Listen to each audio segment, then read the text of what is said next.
ओम नमो भगवते वासुदेवाय नमः। आपके अपने YouTube चैनल जैमा कंजक में आपका बहुत बहुत स्वागत है। भगवान लक्ष्मी नारायण की कृपा आप और आपके परिवार पर सदा सर्वदा बनी रहे।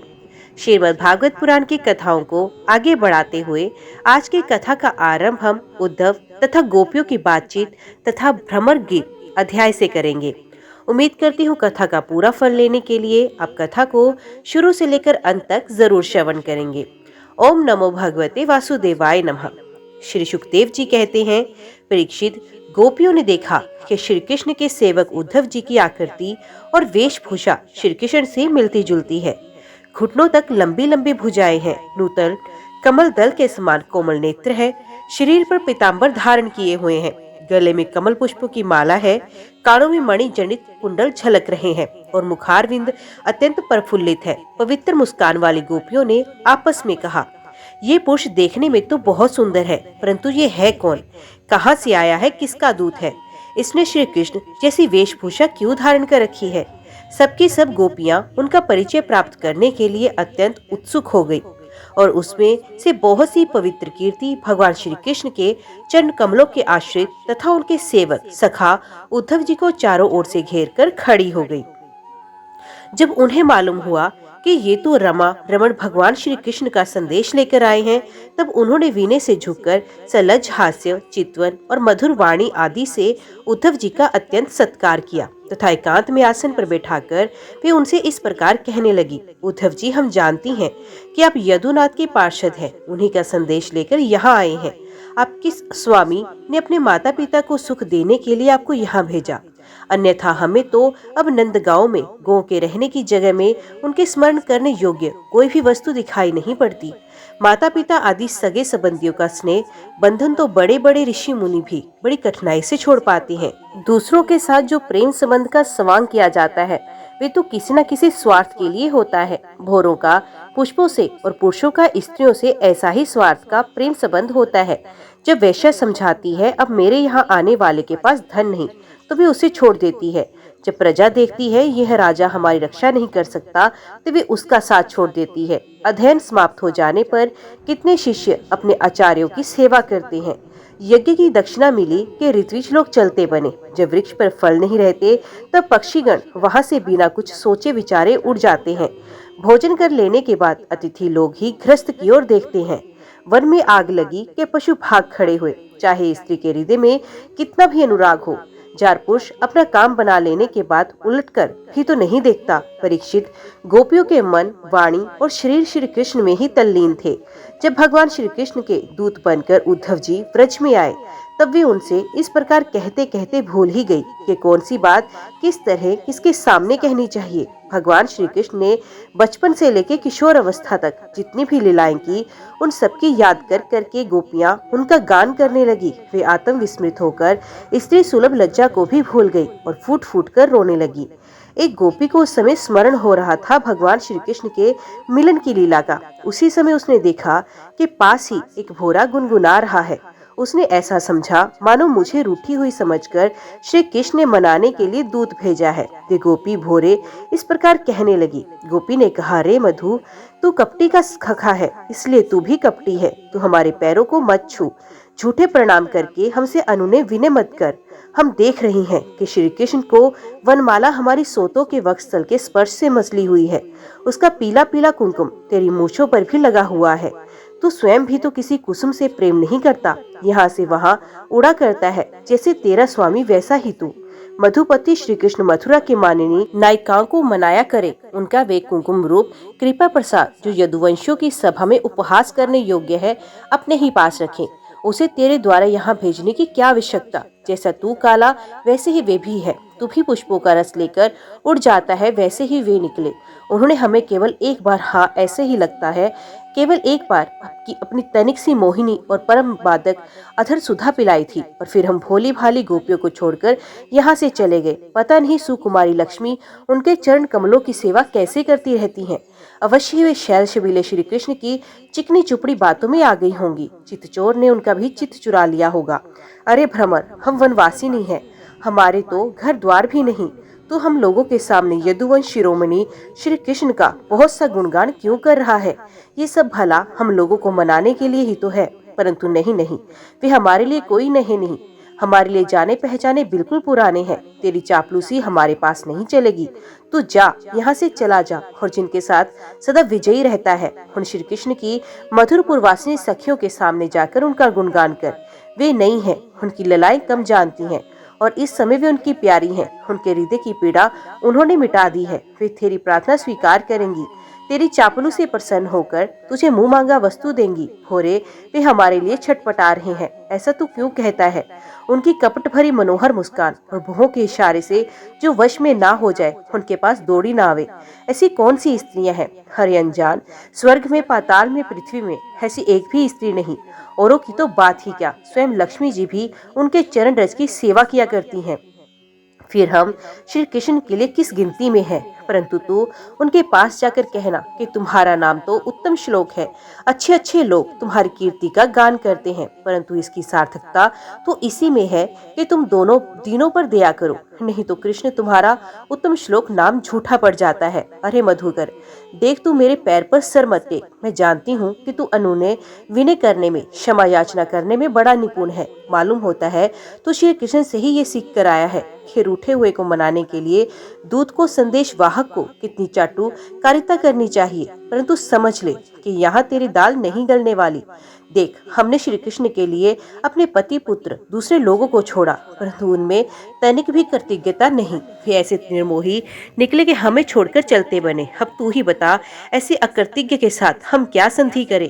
क्या तू अब भी कहता है कि उन पर विश्वास करना चाहिए? अरे मधुपरी, जब वे राम बने थे तब उन्होंने कपिराज बाली को व्याध के समान छिपकर बड़ी निर्दयता से मारा। बेचारी शूर्पणखा कामवश उनके पास आई, परंतु उन्होंने अपनी स्त्री के वश होकर उस बेचारी के नाक कान काट दिए और उस प्रकार उसे कुरूप कर दिया। ब्राह्मण के घर वामन के रूप में जन्म लेकर उन्होंने क्या किया? भली ने तो उनकी पूजा की, उनकी मुंह मांगी वस्तु दी, और उन्होंने उसकी पूजा ग्रहण करके फिर उसे वरुण पाश में बांधकर पाताल में डाल दिया। ठीक वैसे ही जैसे कुआ बलि खाकर भी बलि देने वाले को अपने अन्य साथियों के साथ मिलकर घेर लेता है और परेशान करता है। अच्छा, तो अब जाने दे, हमें श्री कृष्ण से क्या, किसी भी काली वस्तु के साथ मित्रता से कोई प्रयोजन नहीं। परंतु यदि तू ये कहे कि जब ऐसा है तब तुम लोग उनकी चर्चा क्यों करती हो, तो भ्रमर, हम सच कहती हैं। एक बार जिसे उसका चस्का लग जाता है वो उसे छोड़ नहीं सकता। ऐसी दशा से हम चाहने पर भी उनकी चर्चा छोड़ नहीं सकती। श्री कृष्ण की लीला रूप क्रीड़ामृत के एक कण का भी जो रसास्वादन कर लेता है, उसके राग द्वेष सुख दुख आदि द्वंद्व छूट जाते हैं। यहाँ तक कि बहुत से लोग तो अपनी दुख से सनी हुई घर गृहस्थी छोड़कर अकिंचन हो जाते हैं। अपने पास कुछ भी संग्रह परिग्रह नहीं रखते और पक्षियों की तरह चुन चुन कर भीख मांगकर अपना पेट भरते हैं। दीन दुनिया से जाते रहते हैं, फिर भी श्री कृष्ण की लीला कथा छोड़ नहीं पाते।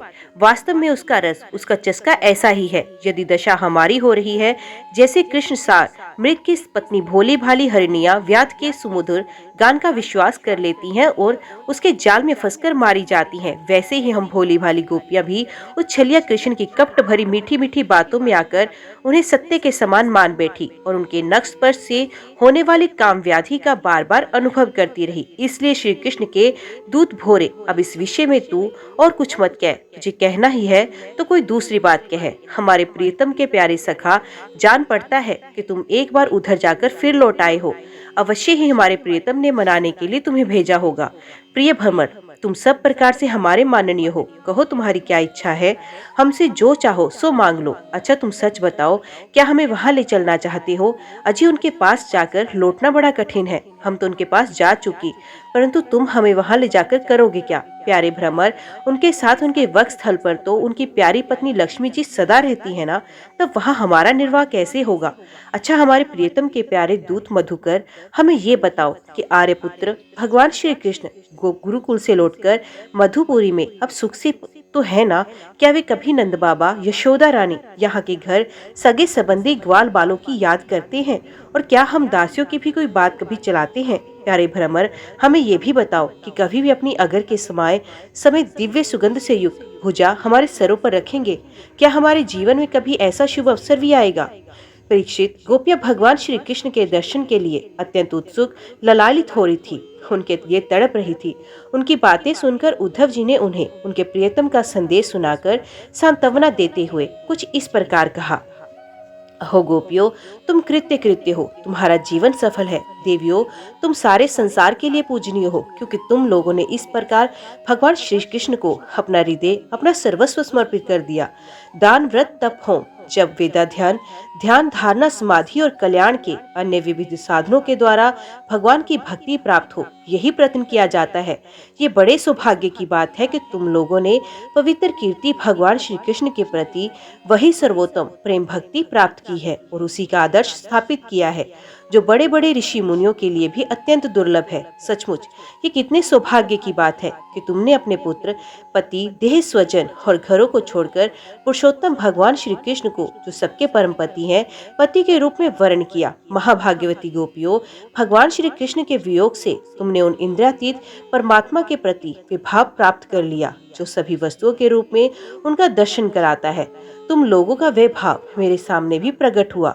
ये मेरे ऊपर तुम देवियों की बड़ी ही दया है। मैं अपने स्वामी का गुप्त काम करने वाला दूत हूँ। तुम्हारे प्रियतम भगवान श्री कृष्ण ने तुम लोगों को परम सुख देने के लिए ये प्रिय संदेश भेजा है। कल्याणियों, वही लेकर मैं तुम लोगों के पास आया हूँ, अब उसे सुनो।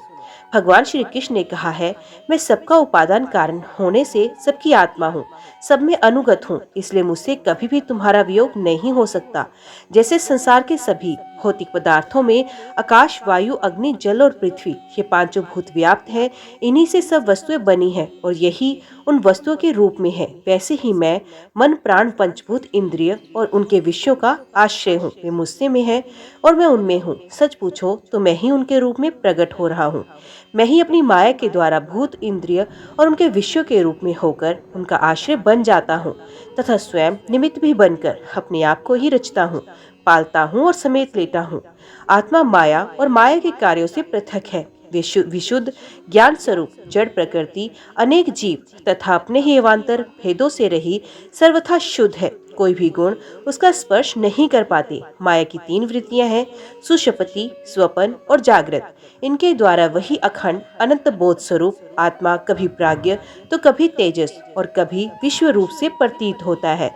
मनुष्य को चाहिए कि वे समझे कि स्वप्न में दिखने वाले पदार्थों के समान ही जागृत अवस्था में इंद्रियों के विषय भी प्रतीत हो रहे हैं, वे मिथ्या है। इसलिए उन विषयों का चिंतन करने वाले मन और इंद्रियों को रोक ले और मानो सोकर उठा हो, इस प्रकार जगत के स्वाप्निक विषयों को त्याग कर मेरा साक्षात करे। जिस प्रकार सभी नदियां घूम फिरकर समुद्र में ही पहुंचती हैं, उसी प्रकार मनस्वी पुरुषों का वेदभ्यास, योग साधन, आत्म विवेक, त्याग, तपस्या, इंद्रिय संयम और सत्य आदि समस्त धर्म मेरी प्राप्ति में ही समाप्त होते हैं। सबका सच्चा फल है मेरा साक्षात्कार, क्योंकि वे सब मन को निरुद्ध करके मेरे पास पहुंच जाते हैं। गोपियों, इसमें संदेह नहीं कि मैं तुम्हारे नैनों का ध्रुव तारा हूँ, तुम्हारा जीवन सर्वस्व हूँ, किंतु मैं जो तुमसे इतना दूर रहता हूँ उसका कारण है वे यही कि तुम निरंतर मेरा ध्यान कर सको। शरीर से दूर रहने पर भी मन से तुम मेरी सन्निधि का अनुभव करो, अपना मन मेरे पास रखो, क्योंकि स्त्रियों और अन्याय प्रेमियों चित्त अपने परदेसी प्रियतम में जितना निश्चल भाव से लगा रहता है, उतना आंखों के सामने पास रहने वाले प्रियतम में नहीं लगता। अशेष वृत्तियों से रहित संपूर्ण मन मुझ में लगाकर जब तुम लोग मेरा अनुसरण करोगी, तब शीघ्र ही सदा के लिए मुझे प्राप्त हो जाओगी। कल्याणियों, जिस समय मैंने वृंदावन में शारदीय पूर्णिमा के रात्रि में रास क्रीड़ा की थी, उस समय जो गोपियां स्वजनों की रोक लेने से व्रज में ही रह गई, मेरे साथ रास विहार में सम्मिलित नहीं हो सकी, वे मेरी लीलाओं का स्मरण करने से ही मुझे प्राप्त हो गई। श्री सुखदेव जी कहते हैं, परीक्षित, अपने प्रियतम श्री कृष्ण का संदेशा सुनकर गोपियों को बड़ा आनंद हुआ। उनके संदेश से उन्हें श्री कृष्ण के स्वरूप एक लीला की याद आने लगी। गोपियों ने कहा, उद्धव जी, ये बड़े सौभाग्य की और आनंद की बात है कि यदुवंशियों को सताने वाला पापी कंस अपने अनुयायियों के साथ मारा गया। ये भी कम आनंद की बात नहीं कि श्री कृष्ण के बंधु बांधव और गुरुजनों ने सारे मनोरथ पूर्ण हो गए तथा अब हमारे प्यारे श्याम सुंदर उनके साथ सकुशल निवास कर रहे हैं। किंतु उद्धव जी, एक बात आप हमें बताएं, जिस प्रकार हम अपनी प्रेम भरी लजीली मुस्कान और उन्मुख चितवन से उनकी पूजा करती थी और वे भी हमसे प्यार करते थे, उसी प्रकार मथुरा की स्त्रियों से भी प्रेम करते हैं या नहीं? तब तक दूसरी गोपी बोल उठी, हरी सखी, हमारे प्यारे श्याम सुंदर तो प्रेम की मोहिनी कला के विशेषज्ञ है। सभी श्रेष्ठ स्त्रियां उनसे प्यार करती हैं। फिर भला जब नगर की स्त्रियां उनसे मीठी मीठी बातें करेंगी और हाव भाव से उनकी ओर देखेंगी, तभी उन पर क्यों नहीं रिझेंगे? दूसरी गोपियां बोली, साधो, आप ये तो बताएं कि जब कभी नागरी नारियों की मंडली में कोई बात चलती है और हमारे प्यारे स्वच्छंद रूप से बिना किसी संकोच के जब प्रेम की बातें करने लगते हैं, तब क्या कभी प्रसंगवश हम गवार ग्वालिनों की भी याद करते हैं? कुछ गोपियों ने कहा, उद्धव जी, क्या कभी श्री कृष्ण उन रात्रियों का स्मरण करते हैं जब कुमुदनी तथा कुंद के पुष्प खिले हुए थे, चारों ओर चांदनी छिटक रही थी और वृंदावन अत्यंत रमणीय हो रहा था? उन रात्रियों में ही उन्होंने रास मंडल बनाकर हम लोगों के साथ नृत्य किया था। कितनी सुंदर थी वे रासलीला। उस समय वे हम लोग के पैरों के नुपुर रुंझुन रुंझुन बज रहे थे। हम सब सखियां उन्हीं की सुंदर सुंदर लीलाओं का गान कर रही थी और वे हमारे साथ नाना प्रकार के विहार कर रहे थे। कुछ दूसरी गोपियां बोल उठी, उद्धव जी, हम सब तो उन्हीं के वीरे को आग से जल रही हैं। देवराज इंद्र जैसे जल बरसाकर वन को हरा भरा कर देते हैं, उसी प्रकार क्या कभी श्री कृष्ण भी अपने कर स्पर्श आदि से हमें जीवन दान देने के लिए यहाँ आएंगे? तब तक एक गोपी ने कहा, अरे सखी, अब तो उन्होंने शत्रुओं को मारकर राज्य पा लिया है, जिसे देखो वही उनका सुहृद बना फिरता है। अब वे बड़े बड़े नरपतियों की कुमारियों से विवाह करेंगे, उनके साथ आनंद पूर्वक रहेंगे। यहाँ हम ग्वारनों के पास क्यों आएंगे? दूसरी गोपी ने कहा, नहीं सखी, महात्मा श्री कृष्ण जो स्वयं लक्ष्मीपति हैं, उनकी सारी कामनाएं पूर्ण ही हैं, वे कृत्य कृत्य हैं। हम वनवासिनी ग्वालिने अथवा दूसरी राजकुमारियों से उनका कोई प्रयोजन नहीं। हम लोगों के बिना उनका कौन सा काम अटक रहा है? देखो, वैश्या होने पर भी पिंगलाने क्या ही ठीक कहा है। संसार में किसी की आशा न रखना ही सबसे बड़ा सुख है। ये बात हम जानती हैं, फिर भी हम भगवान श्री कृष्ण के लौटने की आशा छोड़ने में असमर्थ हैं। उनके शुभ आगमन की आशा ही तो हमारा जीवन है। हमारे प्यारे श्याम सुंदर ने जिनकी कीर्ति का गान बड़े बड़े महात्मा करते हैं, हमसे एकांत में जो मीठी मीठी प्रेम की बातें की हैं, उन्हें छोड़ने का, भुलाने का उत्साह भी हम कैसे कर सकती हैं? देखो तो, उनकी इच्छा ना होने पर भी स्वयं लक्ष्मी जी उनके चरणों से लिपटी रहती हैं, एक क्षण के लिए भी उनका अंग संग छोड़कर नहीं जाती। उद्धव जी, ये वही नदी है जिसमें वे विहार करते थे, ये वही पर्वत है जिसके शिखर पर चढ़कर बांसुरी बजाते थे, ये वही वन है जिसमें वे रात्रि के समय रास लीला करते थे, और ये वही गोए हैं जिनको चराने के लिए सुबह शाम हम लोगों को देखते हुए जाते थे। और ये ठीक वैसे ही बंसी की तान हमारे कानों में गूंजती रहती है जैसे वे अपने अधरों के संयोग से छेड़ा करते थे। बलराम जी के साथ श्री कृष्ण ने इन सभी का सेवन किया है। यहाँ का एक एक प्रदेश, एक एक धूलिकण उनके परम सुंदर चरण कमलों से चिन्हित है। इन्हें जब जब हम देखती हैं, सुनती हैं, दिन भर ये तो करती रहती हैं, तब तब वे हमारे प्यारे श्याम सुंदर नंद नंदन को हमारे नेत्रों के सामने लाकर रख देते हैं। उद्धव जी, हम किसी भी प्रकार मरकर भी उन्हें भूल नहीं सकती। उनकी वे हंस की सी सुंदर चाल, उन्मुक्त हास्य, विलासपूर्ण चितवन और मधुमय वाणी, आह, उन सब ने हमारा चित्त चुरा लिया है। हमारा मन हमारे वश में नहीं। अब हम उन्हें भूले तो किस तरह? हमारे प्यारे श्री कृष्ण, तुम ही हमारे जीवन के स्वामी हो, सर्वस्व हो। प्यारे तुम लक्ष्मी नाथ हो, क्या हुआ? हमारे लिए तो व्रजनाथ ही हो। हम व्रज गोपियों के एकमात्र तुम ही सच्चे स्वामी हो। श्याम सुंदर, तुमने बार बार हमारी व्यथा मिठाई है, हमारे संकट काटे हैं। गोविंद, तुम गोओं से बहुत प्रेम करते हो, क्या हम गोए नहीं? तुम्हारा ये सारा गोकुल जिसमें ग्वाल बाल, माता पिता, गोए और हम गोपियां सब कोई हैं, दुख के अपार सागर में डूब रहा है। तुम इसे बचाओ, आओ हमारी रक्षा करो। श्री सुखदेव जी कहते हैं, प्रिय परीक्षित, भगवान श्री कृष्ण का प्रिय संदेश सुनकर गोपियों के वीर व्यथा शांत हो गई। वे इंद्रियातीत भगवान श्री कृष्ण को अपनी आत्मा के रूप में सर्वत्र स्थित समझ चुकी थी। अब वे बड़े प्रेम और आदर से उद्धव जी को सत्कार करने लगी।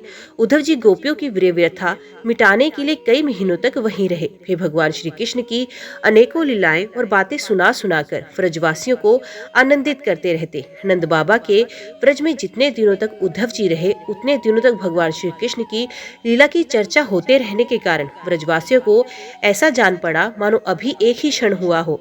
भगवान के परम प्रेमी भक्त उद्धव जी कभी नदी तट पर जाते, कभी वनों में विहरते और कभी गिरिराज की घाटियों में विचरते, कभी रंग बिरंगे फूलों से लदे हुए वृक्षों में ही रम जाते। और यहाँ भगवान श्री कृष्ण ने कौन सी लीला की है, ये पूछ पूछ कर ब्रजवासियों को भगवान श्री कृष्ण और लीला के स्मरण में तन्मय कर देते। उद्धव जी ने व्रज में रहकर गोपियों की इस प्रकार की प्रेम विकलता तथा और भी बहुत सी प्रेम चेष्टाएं देखी। उनकी इस प्रकार श्री कृष्ण में तन्मयता देखकर वे प्रेम और आनंद से भर गए। अब वे गोपियों को नमस्कार करते हुए इस प्रकार गान करने लगे। इस पृथ्वी पर केवल इन गोपियों का ही शरीर धारण करना श्रेष्ठ एवं सफल है, क्योंकि ये सर्वात्मा भगवान श्री कृष्ण के परम प्रेम में दिव्य महाभाव में स्थित हो गई हैं। प्रेम की ये ऊंची से ऊंची स्थिति संसार के भय से मुमुक्ष जनों के लिए ही नहीं, अपितु बड़े बड़े मुनियों, मुक्त पुरुषों तथा हम भक्त जनों के लिए भी अभिवांछनीय ही है। हमें इसकी प्राप्ति नहीं हो सकी। सत्य है, जिन्हें भगवान श्री कृष्ण की लीला कथा के रस का चस्का लग गया, उन्हें कुलीनता की, द्विजाति, समुचित संस्कार की और बड़े बड़े यज्ञ यागों के दीक्षित होने की क्या आवश्यकता। अथवा यदि भगवान की कथा का रस नहीं मिला, उसमें रुचि नहीं हुई, तो अनेक महाकल्पों तक बार बार ब्रह्मा होने से ही क्या लाभ। कहा ये वंचर्याचार, ज्ञान और जाति से हीन गांव की गवार ग्वालिने, और कहा सच्चिदानंद घन भगवान श्री कृष्ण में ये अनन्य प्रेम। अहो धन्य है, धन्य है। इससे सिद्ध होता है कि कोई भगवान के स्वरूप और रहस्य को ना जानकर भी उनसे प्रेम करे, उनका भजन करे, तो वे स्वयं अपनी शक्ति से, अपनी कृपा से उनका परम कल्याण कर देते हैं। ठीक वैसे ही जैसे कोई अनजान में भी अमृत पी ले, तो वे अपनी वस्तु शक्ति ही पीने वाले को अमर कर देता है। भगवान श्री कृष्ण ने रासोत्सव के समय इन ब्रज के वासियों के गले में बाहर डाल डालकर इनके मनोरथ पूर्ण किए। इन्हें भगवान ने जिस कृपा प्रसाद का वितरण किया, इन्हें जैसा प्रेम दान दिया, वैसा भगवान की परम प्रेमवती नित्य संगनी वक्षस्थल पर विराजमान लक्ष्मी जी को भी प्राप्त नहीं हुआ। कमल किसी सुगंध और कांति से जो देवांगनाएं को भी नहीं मिला, फिर दूसरी स्त्रियों की तो बात ही क्या। मेरे लिए तो सबसे अच्छी बात यही होगी कि मैं इस वृंदावन धाम में कोई झाड़ी, लता अथवा शुद्धि जड़ी बूटी ही बन जाऊं। आह, यदि मैं ऐसा बन जाऊंगा तो मुझ पर इन व्रजांगनाओं की चरण धूलि निरंतर सेवन करने के लिए मिलती रहेगी।